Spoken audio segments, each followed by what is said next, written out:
Hey, what's up, Hope Shot family? Welcome back to Sunday Night Live Topics, where we're going to share our experience, strength, and hope on some topics that we picked during the week. And man, we got a good one tonight, and I hope somebody gets something out of it. But I'm going to let Kelly, you look like you're ready. I'm ready. Kelly's going to read the clarity statement for the Hope Shot. All right. The Hope Shot Clarity Statement. We here at the Hope Shot are a group of people in recovery spreading inspiration. We come from all different walks of life and pathways of recovery. Our verbiage may be different at times, but we all have one thing in common: recovery as a lifestyle. We support all pathways of recovery. It doesn't matter how you get from A to Z, just get there. Thank you for being a part of our family. Thanks, Kelly. So, if you guys are jumping on, just say what's up. Let us know you're here. We got Jamie on right now. We got James. What's up, James? James is taking a back seat today and just listening, which is really cool. And sometimes I want to do that. Just kidding. So tonight, man, we're going to be talking a little bit about filling the void. You know, when we get into recovery, you know, we're missing something. We're missing a little piece and we don't know what it is. You know, we just know that we have a problem with drugs and alcohol, and we just need something to fill us up. And we thought we found it in drugs. We thought we found it in alcohol. And, you know, we found out that that's not the freaking right thing to fill it with. So now that we're in recovery, we need to fill it with something. And it's either God, recovery. It's multiple things. But sometimes we can get carried away with work. Like I do work. Like work, I fill my void with work and it doesn't work for me. Like I will be a mess before I know it if I'm filling up with all the wrong things. And so that's what we're going to talk about tonight. I'm going to let Kelly start this one off because I think she's going to have some good stuff to talk about. Yeah, it's funny, Justin. We talked about this before, and that's all exactly what I was talking about. Ooh. So I don't know. I'm more prone to believe that everybody has that void. You know, I don't know whether it just kind of happens as we get older, but I feel like, I don't know. I feel like everybody has that, at least everybody that I know. I mean, and maybe different people look for it in different things. And, you know, for me, I looked for it in people, in alcohol, in, you know, the medication that I was misusing, because it was just there. And for me, when I found recovery, it was God that filled that up. Now, I think as we go along in recovery, we have to be really careful to make sure that it remains that source. For me, it was God, that it remains God. And I mean, we can go all over the place with that. Like Justin was talking about with work, I got into my field, working in the recovery field, when I was 9 months in recovery. And so, yes, I had done the work on myself. Yes, I had, I took a step back from social work when I was working on myself. And for me, it was in a 12-step program. So working my steps in a 12-step program. And I had always tried to help people. Even before I was in recovery, I was in the field of social work, and I had to work on myself first in order to really truly figure out how I could help others. But that took off real quick. You know, I went from working a little part-time job, looking around when I was new in recovery, thinking like, how did I get here? You know, I have a degree. What am I doing? You know, but that time working on myself was truly important. But the work, once, I feel like we go full circle so fast, we take a look back and we're like, how the heck did we get here? Work took off. And for me, it was work that I love to do, but it put me kind of front and center, you know, in front of some people in the community. It put me front and center to where ego could take off real quick. And I had to be really, really careful with that. The line got real blurry between recovery and what I was doing for work, and it kind of enmeshed some. So I had to be real careful with that. And I actually had to take a step back from it again. You know, I switched to a different job for a little while. And when I did, I don't even think that was front and center in my mind, that work had gotten to me that much. Something felt wrong. Like, I don't know how to describe it, but I was in a different field and I'm like, why am I not fulfilled? And then I realized how much the previous job had been filling that void.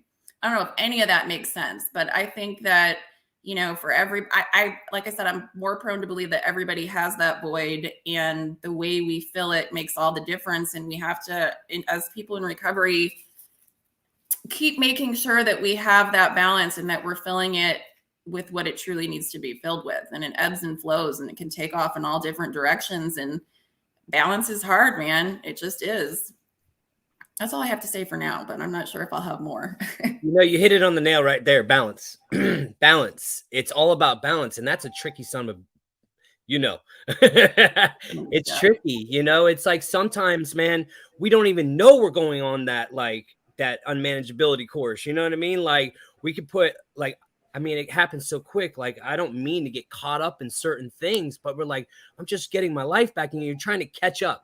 You're always trying to catch up with things because you lost so much time, and you get so wound up in work and the gym. The gym is another one, you know? And it feels good, right? Like it might not necessarily be an unhealthy coping mechanism. It might be, you know, something healthy for us at first, but if we are people who like go all or nothing, right? So like, yes, you're right, catching up and keeping on going. And we take it to an extreme, and the balance has to be there some way, shape, or form. We have to take a step back and reevaluate and bring it internally again.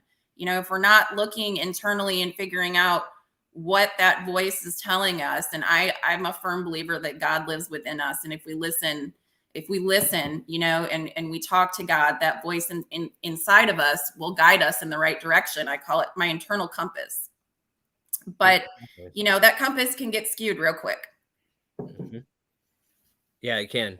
And sometimes we don't even notice it. You know what I mean? Until we're just a freaking mess. And then people have to kind of reel us back in, you know? But like that's why we need people that like put us back on track, man. You know, if I didn't have you guys in my life, you know, being put back on track, man, to see the things that I can't see in myself, and I'm a hot mess, bro, you know? And if I didn't have people to put me in the straight narrow course, man, I'm back in the same freaking mindset I was when I first got up in here, you know? And then and like, dude, I'm telling you, man, I'll get hyper focused on crap quick, hyper focused, like I'm tunnel vision like a damn horse, especially on the gym. You know, I seen Caesar looking at us all funny, but the gym, you know, I'm eating healthy, man, and I'm gun ho. I'm like, yeah, we're gonna get it, looking good, and then I get burnt quick, burnt, and then I fall off. You know, it's just like sometimes it could be with recovery. It happens as well. We get so caught up in service and da da da da da, and then what happens when we do it too much, and then we're doing it for the wrong reasons. I do a lot of things for the wrong reasons, a lot. You know what I mean? I have to check myself and make sure my heart's in the right place and what are my motives behind it, you know? And yeah, so like I'm like I was explaining earlier, you know, about even doing the hope shot. Like sometimes, man, this can be the same deal. Like I could get caught up real quick. This could be my void filler, social media, you know, quick, fast, in a hurry. And that's why we have to have that support system, you know? So yeah, that's but I want to hear from everybody else. um, let's see, Lisa, let's hear from you. Hey everybody. God, Wait, Kelly, you like real quick. Sorry, I don't mean to cut you off. You're good. Guys, if you could share this feed, this Okay. live feed, we would really, really appreciate it. We love y'all. Thank you for supporting us. But just a quick share would support us greatly. Thank you so much. Go ahead, Lisa. Sorry. You're good. Kelly, you hit like the nail right on the head, like took the words right out of my mouth. For me, like I know I know that, you know, even as a child, I filled like this void, you know, with like getting in trouble, attention seeking, boys. I You know, it wasn't until like I got into my addiction like severely that that I started, you know, filling it with to escape. I had no connection with my source, my higher power. And like that's the first thing I think of when I hear void is, you know, this, and I picture like this black hole, this hole that God should be in, like my heart, you know. Um no, like when entering, like coming into recovery, I like when I was in treatment, you know, I had to gradually learn what my higher power, or who or what my higher power was. And that in itself, it took a while. I feel like it's a gradual thing, you know, to come to an understanding and build a relationship.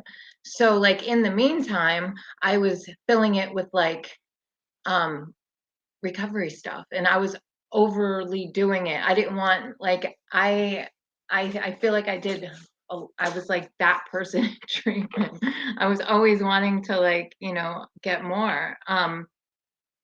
But I feel like we could fill our void with shopping, with eating, with food, with like Justin said, with like too much service work.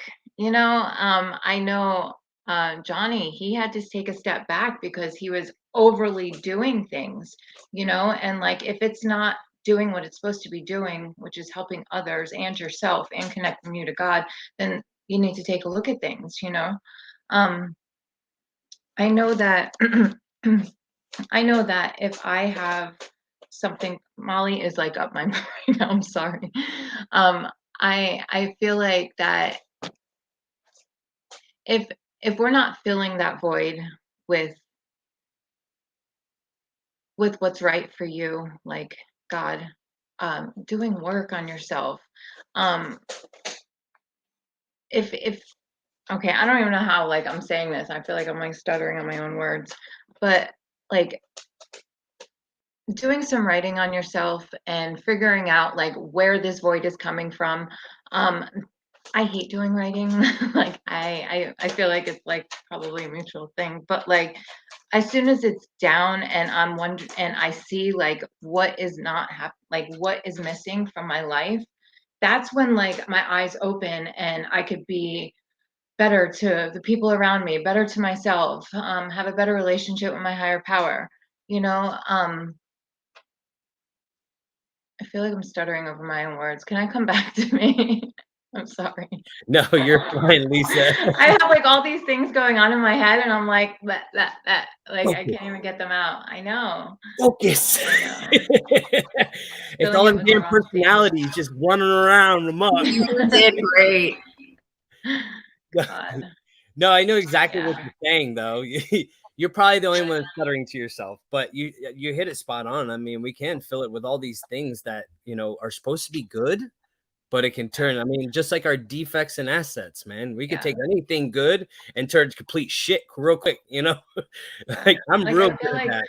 I feel like since we don't have much when we're out there using, it's like as soon as we start getting these things, and soon as we're capable to work, you know, we're able to work and hold down a job and make money, we're exposed to this goodness, and then we want more and more and more because that's our addictive behaviors, you know.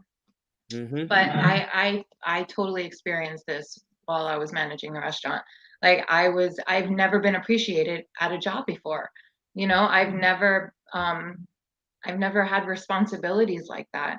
So when I was working 70, 80 hours a week, like at first it was cool, but like and then I totally disconnected from my higher power, and I felt that void, that black hole, and it brought me to my knees, like literally to my knees, and I hit a bottom. I hit a spiritual bottom, you know.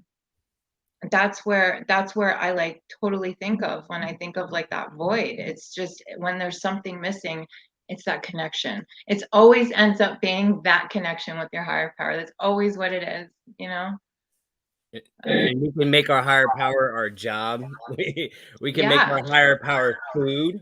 We can make Yep. our higher power whatever the hell we want, as long as we don't have to, make it anything that's spiritual. You know what I mean? Like we can get so caught up, man, especially with work. Like we get our lives back. We get this good Yeah. stuff. Everything's going great, and we think we have to work our butts off and nonstop, da da da. And like, dude, I've hit the same thing as you with the spiritual bottom, like the same exact thing. You know, I'm a freaking mess. I might as well go freaking use if I'm doing this, because it's exactly the way I feel is exactly like using, Yeah. you know? That's what it felt like. Like I haven't relapsed yet. Let's just say that I haven't relapsed yet. But like I feel like I was in such a dark place that nothing was making me happy inside. Nothing whatsoever. People, meetings, even I wasn't doing any work, so it didn't matter. And any meetings I went to, it was like one a week, like if I was lucky. Everybody I was around, it was like I was infecting them. I was just toxic, and it's like I relapsed. It was like a spiritual bottom. If I was to relapse, I feel like that's like a bottom I would have felt like. And it was still shameful coming back because I haven't been to or done any work. It was like, oh, that like tail between your legs, like shit, there it is again. you Like know you almost like you used, but you didn't, Yeah. and you just like, and you don't know how to get back into it, like you're, and then it's pretty much go back to the basics, That's it. keep it And simple. that's what I did. That's what I did. And it brought me right back to where I wanted to be. And I haven't looked back, and I continue to do it because I never, ever want to feel that again. I never want to go to that dark place again, you know? Exactly. Yeah. Just like James says, I suffer from a disease. Enough is never enough. Yeah. That's true. You always need more, the more factor. I want to, are you good? You want to share a little bit more, or do you want to Oh, I'm pass good. it on? All right. I'm going to pass it on Nate, and we'll come back, man. We'll come back around, So Nate, what's up, man? Unmute. What up? Okay, so voids. So, all right, let's see. I like what Kelly said. Everybody suffers from something. Everybody's missing something, and everybody has some way of filling it. I think it's human nature, and then for people, in this arena that have suffered from whatever ism or addiction that you may suffer from, it's very expounded. You know what I mean? I always had a void.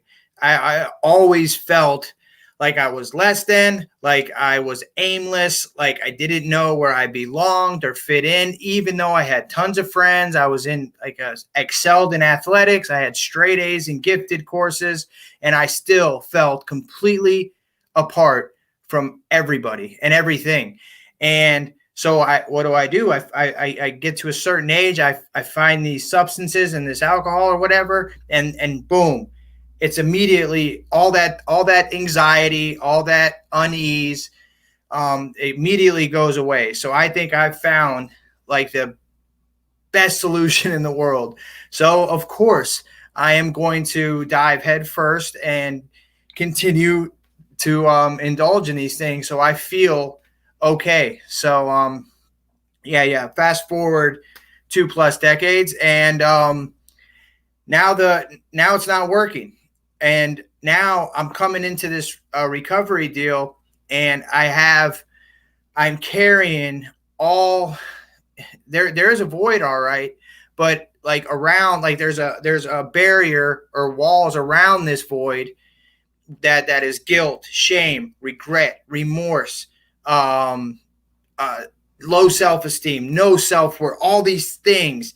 There is no conceivable way that I can receive any light, any type of message, whether it be positive or all I see, all I see externally is through the veil of all my insecurities and fears, and the same thing coming in. All I hear or see that I internalize is all taken through that filter of fears and insecurities and low self-esteem. So like there of course there's no conceivable way I can really experience anything, whether it's good or bad. I'm like numb to everything, to everything that's external, and everything that's within me is just dark.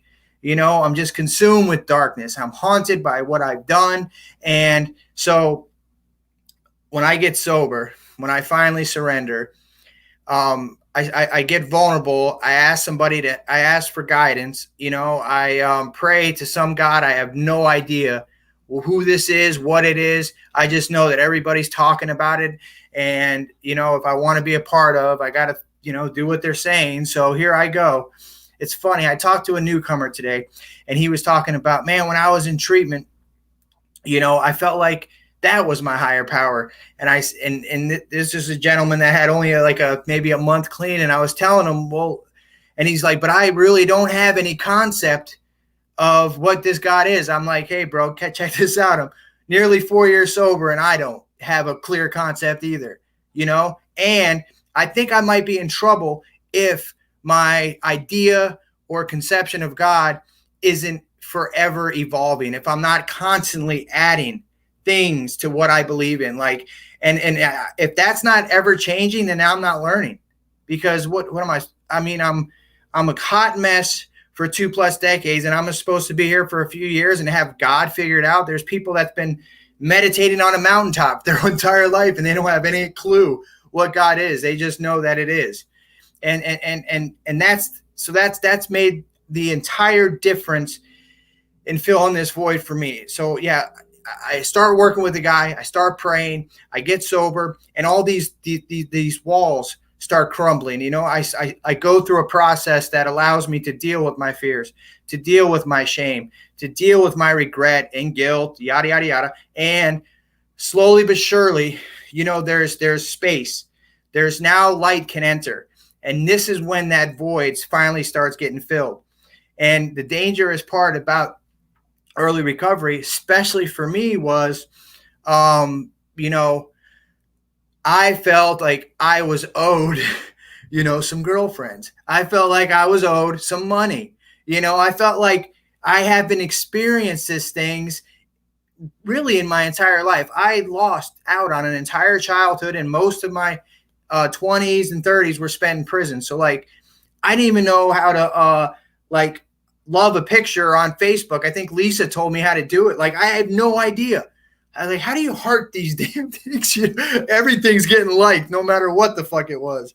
You know, that's all I knew how to do. Anyway, so yeah, and I can really get lost in these things. And then Justin said it perfectly though, which is where it comes in. I when I'm first coming in here, my concept of God is really shaky. I don't really have that connection yet. So what's the next best thing? Let me tap into this manifestation of God, which is all these people around me who he's working through already. You know, so that is why connecting to a fellowship immediately when you get here is absolutely vital, because I don't have any idea, first of all, what really God is, why I'm so empty and vacant, and what the fuck to do about it. So obviously I need help. I need to seek guidance. And in that process, there's things that started happening, like I said. And once I start doing this work, and not just like, okay, I'm going to go through these steps one time and that's it. No, for me, I can't, I have to continuously address my character defects. You know, Justin, he knows about this right now. Is very relevant in his life. But yeah, these things do not magically go away. You know, they are ingrained in my subconscious and my psyche. I have years of conditioning from trauma response, from, you know, just a myriad of mental issues that I deal with, you know, and I have to constantly do exactly what I did in the beginning. I have to continue to do these very simple things, which is pray, meditate, ask for help, and help others. And I have to continuously do this.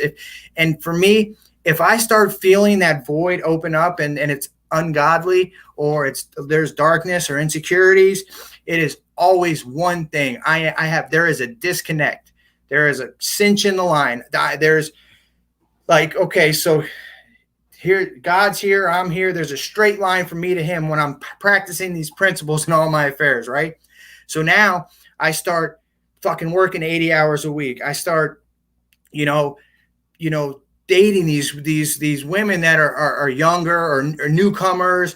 And so all these things that I'm doing that are not what I'm supposed to be doing. It's like they put these blocks. Now there's no longer a direct line to my higher power. I have to go around this way, and there's a disconnect, and I'm always going to feel off. You know, the beautiful thing about continuing to do this and sticking around for a while is you physically start to feel it. You will feel when this is happening, and which is a great thing. And it's been a great blessing in my life, the ability to sense immediately that, man, this is not right. And I know at that point I'm missing like one of the things. I'm either need to reconnect to my higher power.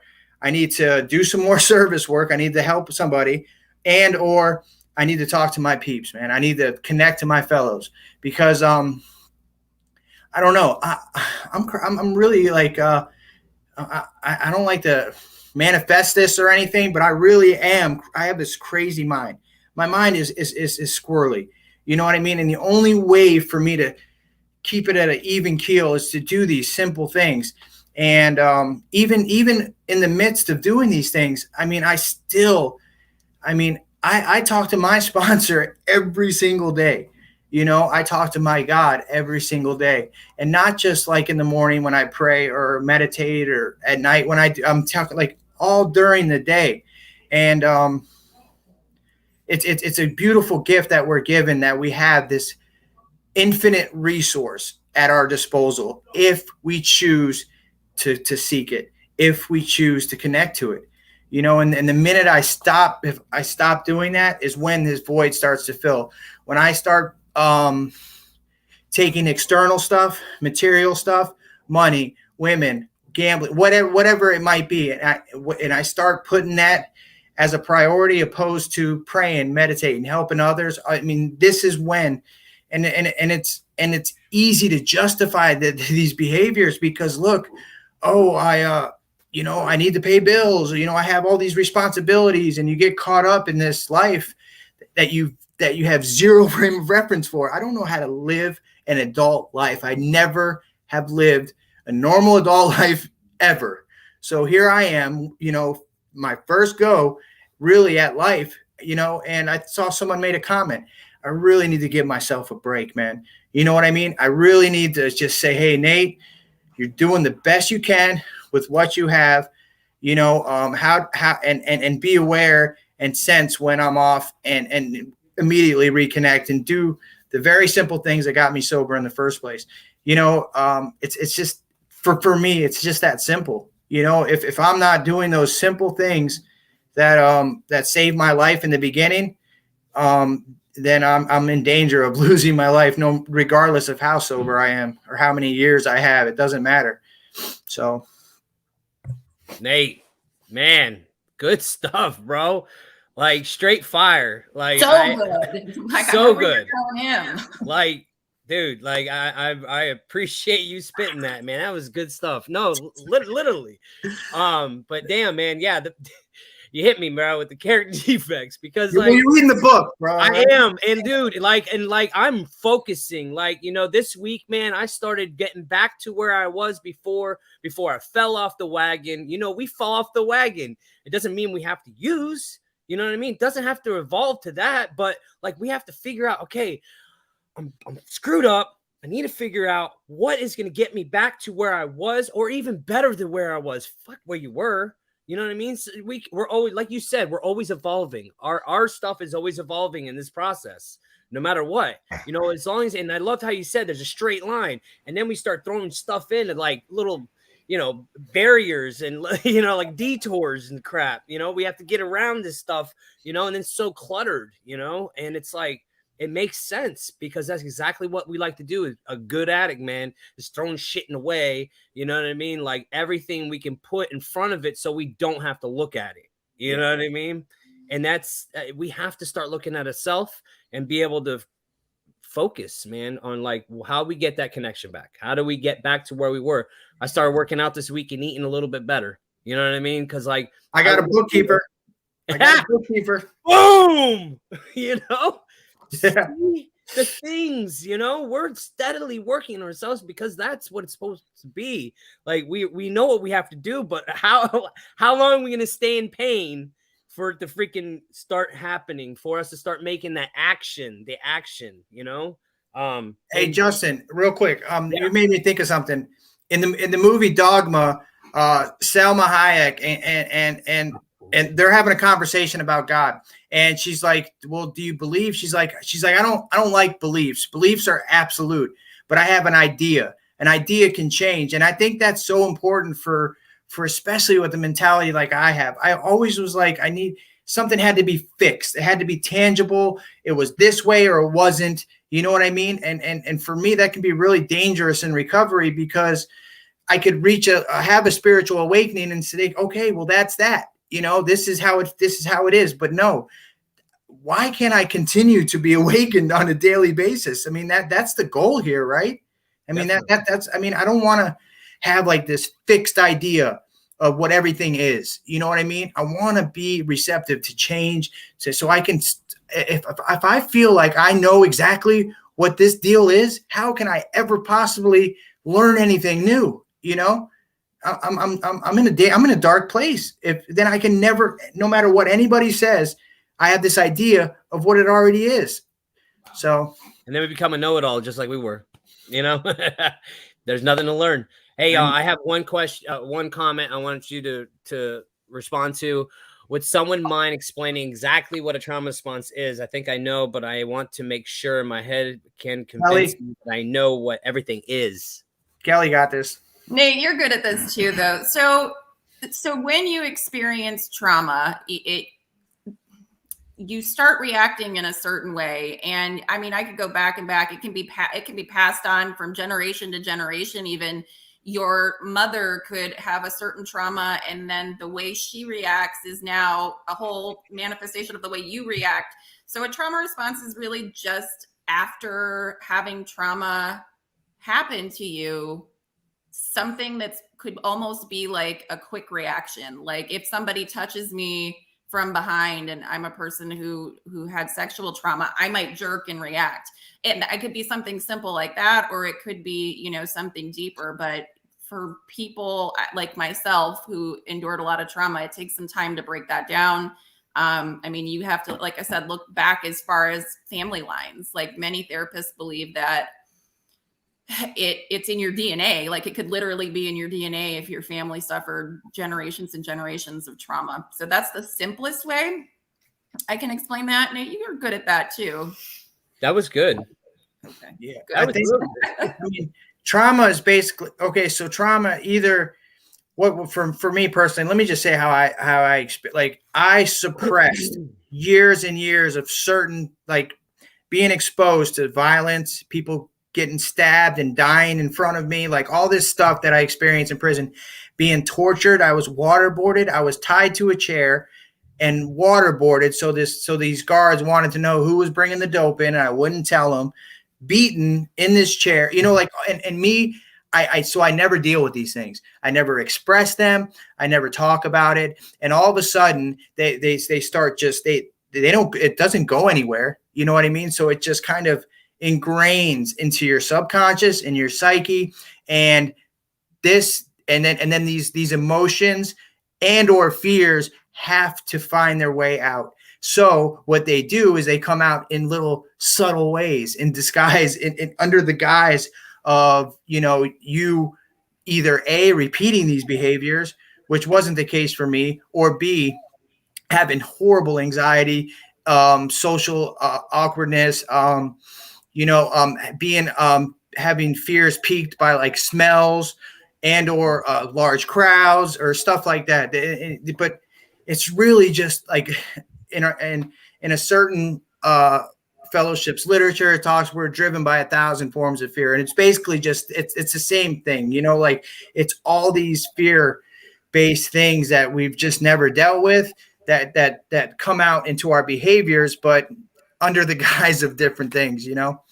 So Right. Yeah, Nate, what you said about it happens to us, right? Things have happened to us, and if we don't do anything with those experiences, doesn't matter how far you think you can shove those feelings and things down, it will come out, whether it's tomorrow or 10 years from now, or the way that you raise your child, it will come out in some sort of response if you don't deal with it. It just doesn't just disappear.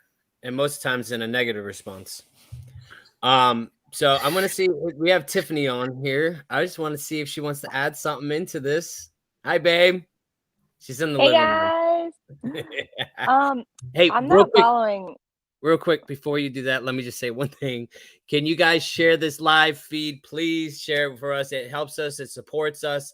It gets the message out there, and that's exactly what we're doing here. So, sorry, babe. Go ahead and mean to interrupt you. I'm not following Nate. You can go next, and I'll go after you. Okay, then we'll go to Caesar. Caesar. I'll be happy to follow you, Nate. Anytime, buddy. So no, this is a really solid topic. As far as the void, my void was a feeling of worthlessness and a lack of purpose. So I don't know what to do with myself. I'm not living for anything, and I feel less than all the time. And then I find drugs and alcohol, and I get liquid courage, and I numb myself, and I don't have to feel that way anymore. And it works for a little while, and then it doesn't. You know, the consequences pile up, and people pull away from you, and you end up alone, and you feel worthless, and you have a lack of purpose again. And then I find recovery. Well, my entire life up to the point where I found recovery, it's the same pattern that we can go into while we're in recovery. Feelings of worthlessness, even with the drugs, I can fill that hole with, well, I owned a couple of bars, I had a college degree, and I make a lot of money. So as long as I've got money, I'm good. You know, and then I put that out there. So, and I work myself to death, still using drugs to fill the hole. And then my higher power saw fit that everything was gone at the end. Literally, I had nothing but the clothes on my back that I got from the rehab. And there was nothing left for me to reach for. There was nothing but God, really. That's all I had. So when I'm at that point where I'm more willing than I've ever been, and I have nothing else in my life, it's easy. You know, the void is filled. All I have in my life is God and recovery and these good people around me. And then all the things that I pray for and I work so hard for, they start coming back into my life. The job, a house, a good relationship, the kids. And then everything gets skewed. So the very thing that brought all those things in my life, my recovery and my relationship with my higher power, all of a sudden I'm too busy for those things because now work is more important. Family, this, that. And then I start feeling worthless and I have a lack of purpose again. So it's like this big cycle that I go through. And I mean, I can't put it any more eloquent than Nate did, but the fact is I have to get back to basics. The reason it worked so well is because there was nothing else in my life. There was no distractions. There was only recovery in God. And if I don't get back to being centered to those things, then everything else around me kind of goes away. Nobody wants to be around someone that's restless, irritable, and discontent all the time. If I make work my higher power and all I do is work all the time, that's great. I'll have a lot of money, but I'll be restless, irritable, discontent. My family doesn't want to be around me.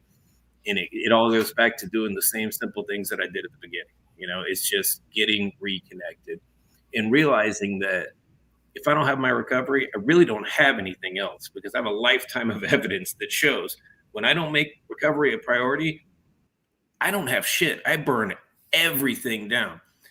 Family was never enough.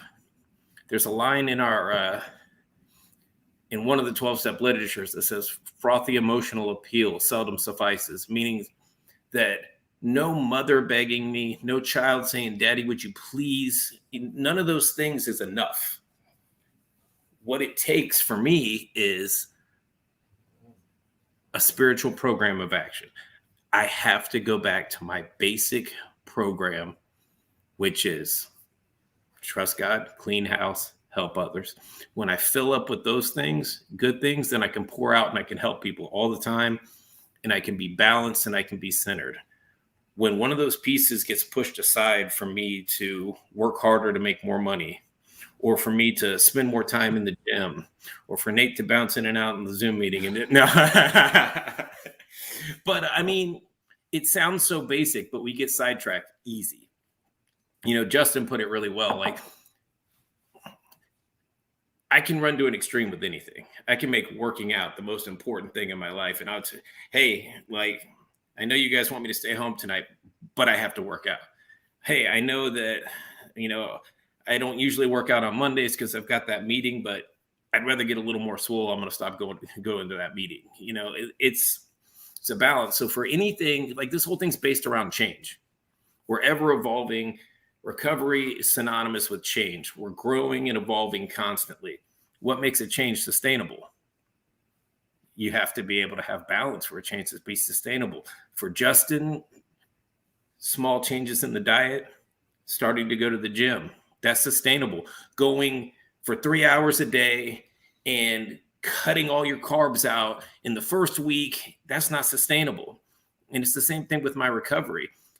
I can't stay buried in a 12-step program 24 hours a day, or I'm going to burn out. I can't sponsor every single person that asks me and give all of my time to it, but I'm going to burn out. But I do have to put it first. But everything has to be sustainable. So I've got my set meetings that I go to. I've got my people that I call every day and make sure that I touch base, let them know I'm okay, and ask them how they're doing. And that's sustainable. And that's what works for me. And same thing with the gym. I don't spend 2 hours a day in the gym. That's not sustainable. I didn't change my whole diet overnight because that's not sustainable. We have to be able to do something because this is a lifestyle change. This isn't there's no end. There's no finish line for this thing. This is forever. So it's got to be something that we can do day in and day out. So is it asking too much for me to think about my higher power first in the morning and last at night? You know, please and thank you. No. Is it too much to make some phone calls? No. Is it too much to be of service when the opportunity is in front of me and not be selfish and step around the opportunity? No, that's not too much. So, you know, the void for me is always going to be there. There's always, when I'm off keel, I'm always going to have the feelings of worthlessness. I wouldn't work so hard if I didn't have some kind of feeling of worthlessness. You know, I feel like I've always got something to prove, to try to outwork the person, to show, you know, really, look at me, I'm worthy. Look, I'm a good employee. Look, I'm a good dad. Just, you know, somebody pat me on the back, but that's just not the way life works. And when I'm doing the deal and I'm doing what I'm supposed to do, I don't need the pat on the back. It's when I get off course that those external things mean so much to me, the attaboys or the money, because I'm seeking external things for an internal problem. You know, my God fixes the insides. While I'm not focused on my problems, while I'm focused on somebody else's problems and helping somebody else, he's inside knitting up the wounds and making me better. When I'm focused on what I want and how I'm going to get it, my problems are glaring and I go backwards. So, you know, that's my take on it. Like I said, I mean, I wouldn't really want to go after Nate either, but I love Nate. You know, he dropped spiritual fire tonight. Fire, like you know, straight fire. Like I appreciate that. I try to spin a little different perspective, but it's a language barrier. There's people that are listening that might not understand. Somebody asked about trauma responses, but I know that describing the void as a feeling of worthlessness, that a lot of people can understand that. Because if I have no purpose and I feel worthless, then I'm always seeking something. Just, am I seeking something healthy? Exactly. You know, Caesar, I love how you put that data boy. You know what I mean? Mm-hmm. That can get us in trouble, dude. You know what I mean? Like, we need validation from outside sources. And listen, I'm guilty of it, man. Like, big time. Me too. You know, it's like, I want somebody to tell me I'm doing a good job, you know? Hey, Justin, you're doing a great job. Thank you, Caesar. And everybody watching, you guys are all doing a great job. They're killing it, you know? And it's like, but it's like, it's true, man. Like we need, we doing things for the wrong reasons can get us in trouble with the data boys. And when we don't get that, dude, our expectations aren't met. And then we're freaking a mess, you know? Can I just say that there are some, and I'm going to go back to the mental health spin of it. There are some mental health disorders where the therapist will actually encourage the people around you not to give you that validation because it can increase, like for obsessive compulsive disorder, that is actually a barrier to them getting whole and, you know, figuring out how to be self-sustainable and not consistently seek that to make it makes it worse. So I just find that kind of interesting. You no matter what it is, it's like it's internal, right? Like we have to deal with those things. We live in a social media world that's fueled by likes and hearts. That Nate doesn't know how to do. That is the validation. How many likes did I get today? Did people like me today? And that translates into real life. Did somebody tell me I was good today? Did somebody tell me that I did a good job? And if that's what I need, if that's what's fueling me, I'm in trouble, man, because I'll work myself into a grave doing it that way. Oh, man, so quick. God will make me feel whole. And anybody watching, it's a God of your understanding. I don't want to push anybody out of this by saying, God, it's my higher power, it's my source, whatever you want to call it. But that's what makes me whole, is my connection to my spirituality. Without that, it's the likes, the hearts, the attaboys, the house, the car, all these things that are pretty much worthless. Likes on social media are freaking worthless. Real connection with real people and real friends and family and those things, those are the valuable things. But we get skewed because we want to be liked so much. You know, that's one thing you said, you know, like the things that we put in front of it, like, the one thing I liked, Will Smith, he did and I'll say this every freaking time because I absolutely love it. And it made sense for me because it's exactly what I have to do in order to have a good relationship with my wife. That's going to go next and we're going to talk. But like he says, like, how does Jada and him have such a good relationship? It's because they both have the understanding of the filling my cup. You don't go to, I'm not going to go to Tiffany and be like, hey, you need to fill my cup for me to be whole. You know what I mean? It's my responsibility to go out into this world and to fill my own cup of happiness and to make myself whole so I can be a good husband, so I can be a good friend to her, so I can be somebody that she can have a good relationship with. Because if I'm always begging her, you know what I mean? If she's begging me, you know what I mean? It's never going to work, man. We have to do the work ourselves. We have to freaking put it on our own time to try to fill our own cup of happiness and present it back to the relationship. And if you guys never seen that, look it up. It's on YouTube. Will Smith, and he's talking about it, and it just made so much sense. And I heard it right when I first got in recovery, and literally it hit me like a ton of bricks. And I was like, bro, that makes sense. Like, it made sense to me. You know, now you got a clear head and you could actually take some stuff in, you know, to fill that cup, you know. But it was just so awesome, man. And I say it all the time because it just makes perfect sense to me. And that's exactly what we should do to every relationship and not expect people to give me what I need. You know what I mean? So you have to come in as a whole person into a relationship. When I taught teenage girls, they would ask me relationship advice, and it was always, you have to be whole yourself first. It's not a half a person and a half a person coming together to make 100% whole person. It's two happy, healthy, whole people coming together, you know, in order to have, you have to have your own hobbies and interests. And you have, like, and then the other thing, when people ask, where, you know, I don't know, where can I meet? What do I do to meet somebody? Keep doing what you love. Keep doing what you're interested in. Keep doing all the things that make you whole, because right then and there, that's when you're going to meet that person, and it's going to be when you least expect it. And don't stop doing them either for anybody. Hey, I just want to add this before I mute, that our little Hollywood Squares thing here looks fantastic with Tiffany in it.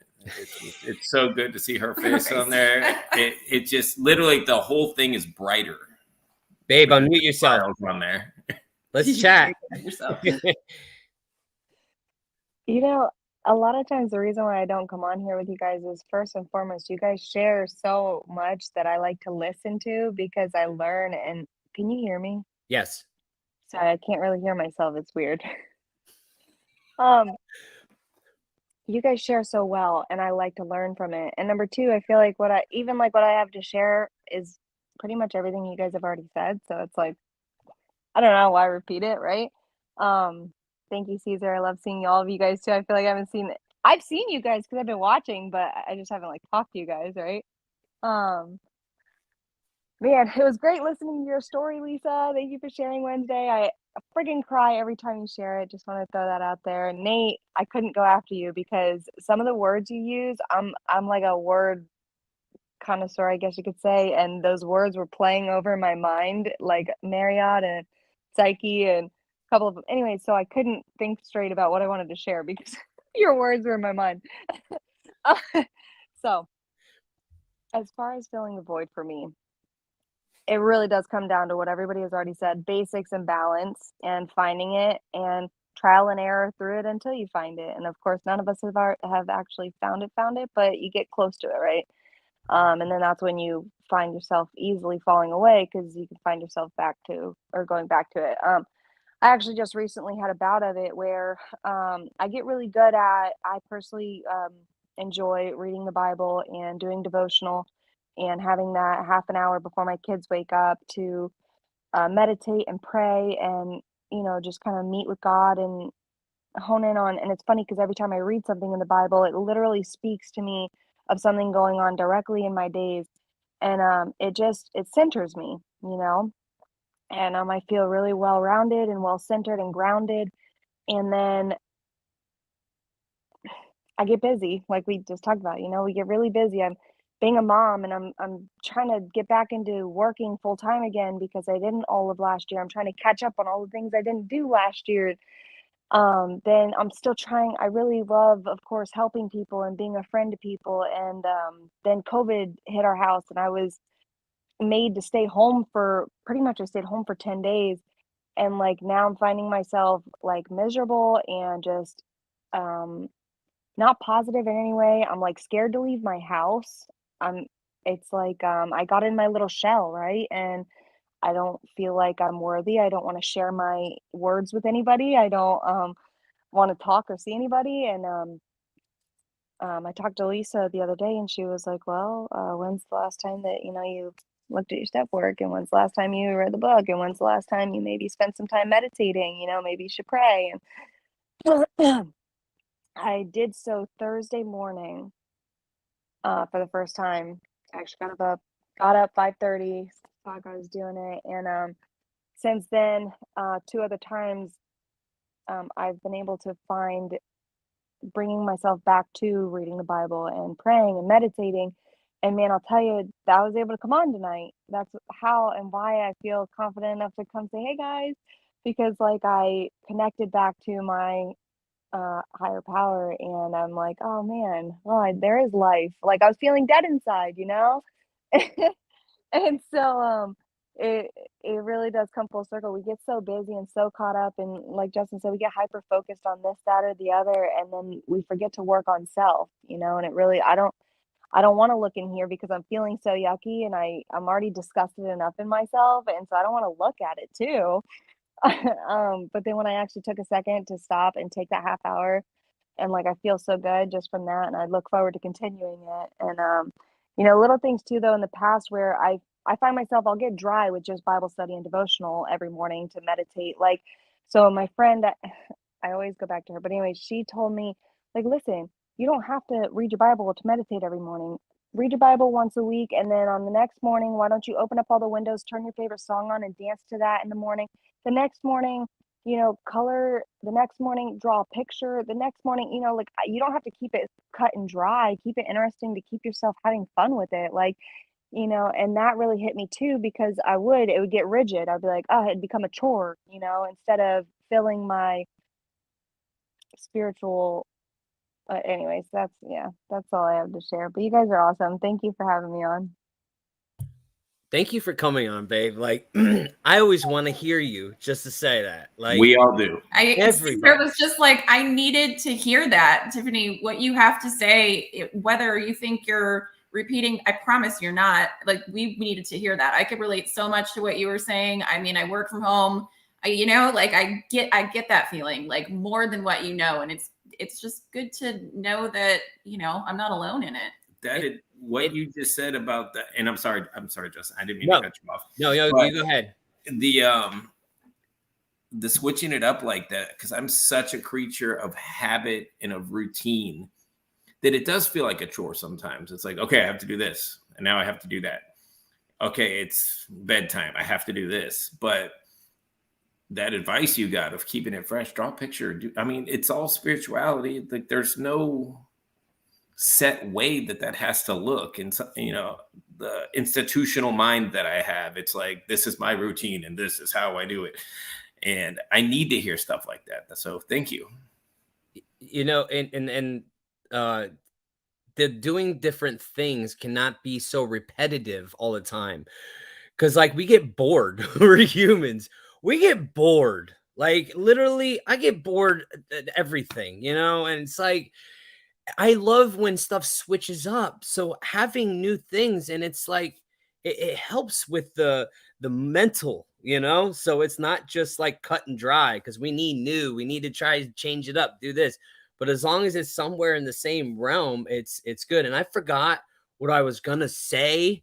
I was gonna say something and I totally forgot. But oh, that's what I was gonna say. Got it. It came back. It's back to me now. All right. Sorry. So Tiffany and me have two different, and this is what's cool about our relationship, right? Is she grew up differently than me, right? She, you know, she does the Bible and stuff like that. And I respect that. Like, you know what I mean? I respect it. Like I respect what she does, just like she respects what I do. You know what I mean? And it just works. You know what I mean? Because my higher power doesn't look like hers, probably. How she gets there is totally different from how I get there.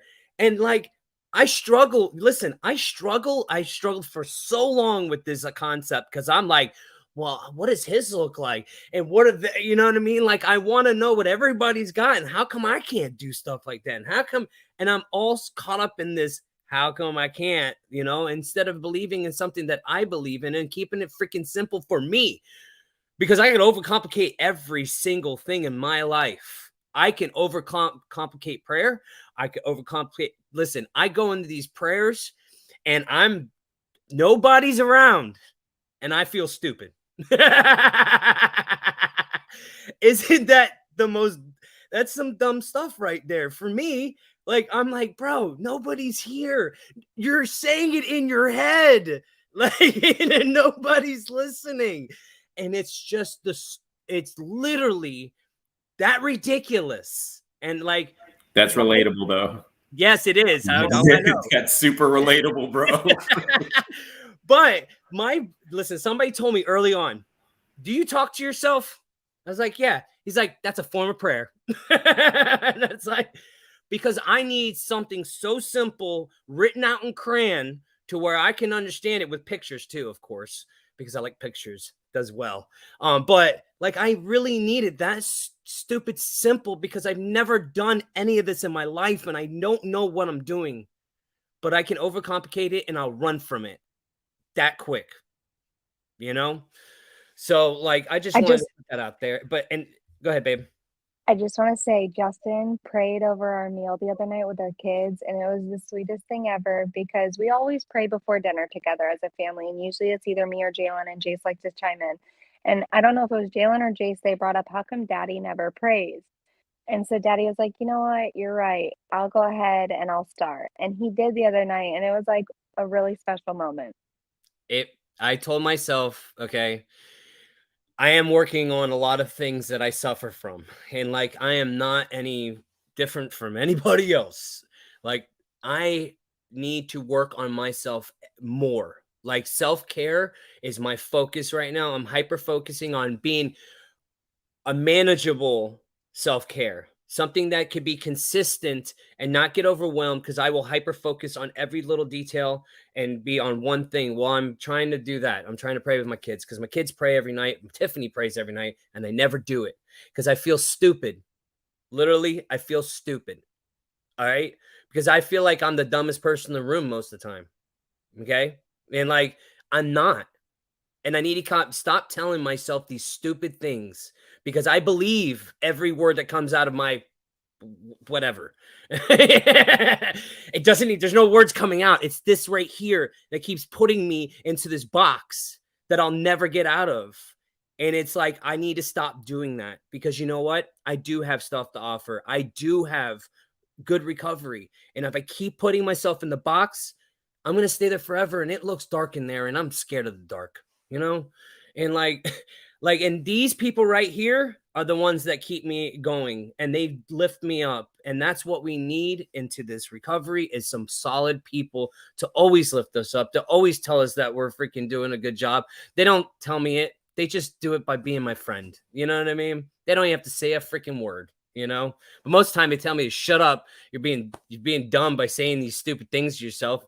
You know? But you know what's good, Justin, is you're receptive to it. That makes all the difference. Like, you could be acting a total fool, and if I said, Justin, you're acting a fool, you'd be like, I mean, you would get mad at first, and then you're receptive to it. And not everybody is receptive. You're teachable. Teachable, yes. Moldable, Yep. Teachable. But you also have to know, like, and trust them, that their opinion Right. matters in your life. And that is exactly what's happening.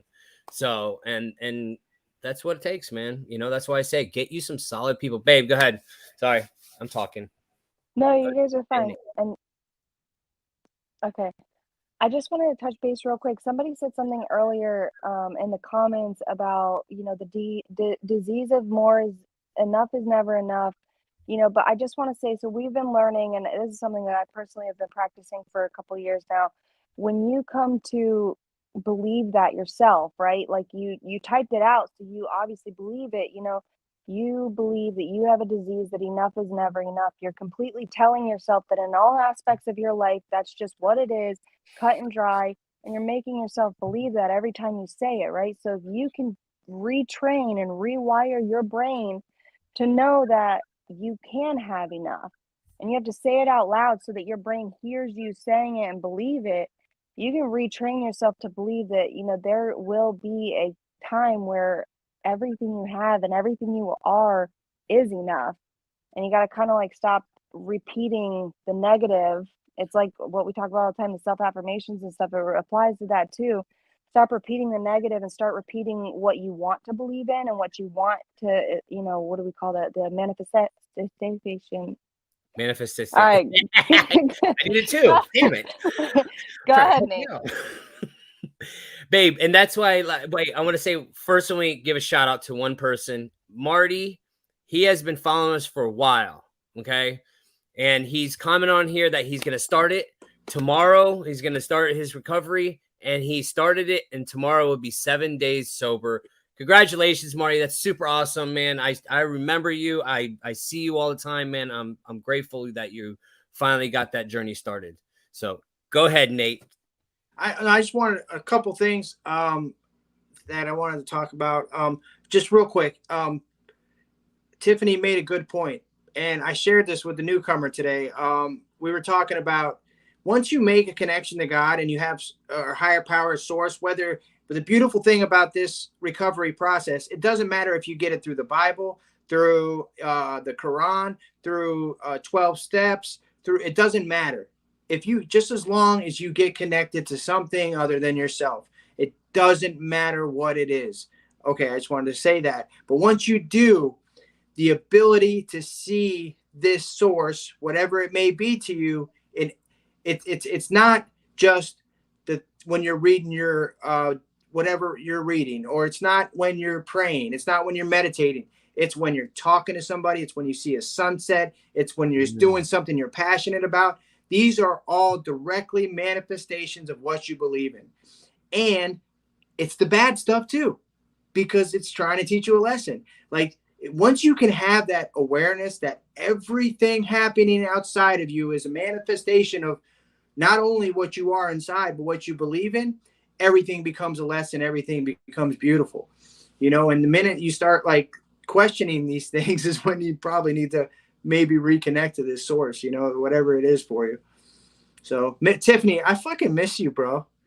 You just get out of your head and get on this damn show and come hang out, man. What you said was like the most powerful shit tonight. I keep telling her she don't listen to me sometimes, man. You know, but He needs to hear it from everybody else. You're there all the time. Yeah, we got to hear from Lisa before we leave. We got to hear from Lisa before we leave. Lisa, answer that question. What's the question? Right there. I haven't been to my home group in months. I'm clean 18 months. I too am embarrassed to go back to my group. What's the question? I haven't been to my home group in months.